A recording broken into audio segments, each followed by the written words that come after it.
Pemirsa, setelah buron selama 1 bulan, akhirnya pelaku penganiayaan berujung kematian di tempat hiburan malam Ibiza Pontianak. Dibekuk anggota Satreskrim Polresta Pontianak. Pelaku berinisial RA dibekuk di salah satu kafe di kota Pontianak ketika sedang makan malam. Peristiwa maut ini terjadi pada 11 Februari 2024 di halaman parkir Ibiza Pontianak. Saat itu korban berinisial S diserang oleh 2 orang, di mana salah satunya tersangka RA. Para tersangka menyerang korban dengan celurit yang menyebabkan korban luka serius di punggung serta leher, dan korban meninggal dunia 2 minggu setelah kejadian. Penangkapan terhadap kedua tersangka cukup memakan waktu, lantaran pelaku selalu berhasil kabur.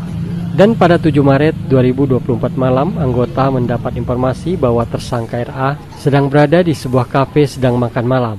Saat itu langsung diamankan, dan dari hasil pemeriksaan tersangka RA mengaku bahwa saat itu terjadi perkelahian antara korban dan pelaku karena rebutan lahan parkir di Ibiza.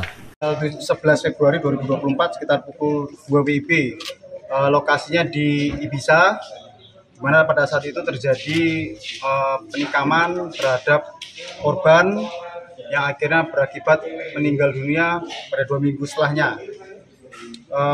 Kejadian yaitu pada saat itu terlapor secara bersama-sama melakukan pemukulan terhadap korban atas nama S dengan menggunakan sajam berupa celurit hingga mengenai punggung dan leher, sehingga mengakibatkan luka robek di bagian tersebut, hingga korban akhirnya kritis dibawa ke rumah sakit dan meninggal dunia kemudian pada tanggal 7 Maret pukul 19.30 kita mendapatkan informasi bahwa si pelakunya sedang melakukan makan malam di salah satu kafe, sehingga pada saat itu kami amankan pelakunya.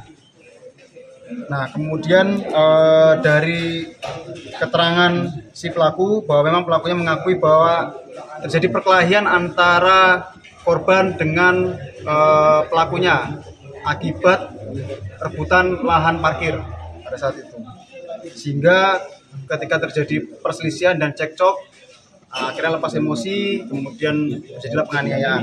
Lahan parkirnya di Ibiza juga, Pak? Ya. Saat ini petugas masih melakukan pencarian terhadap satu rekan tersangka yang masih buron.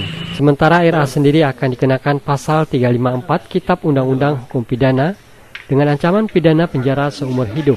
Dari Pontianak, Uun Yuniar, iNews melaporkan.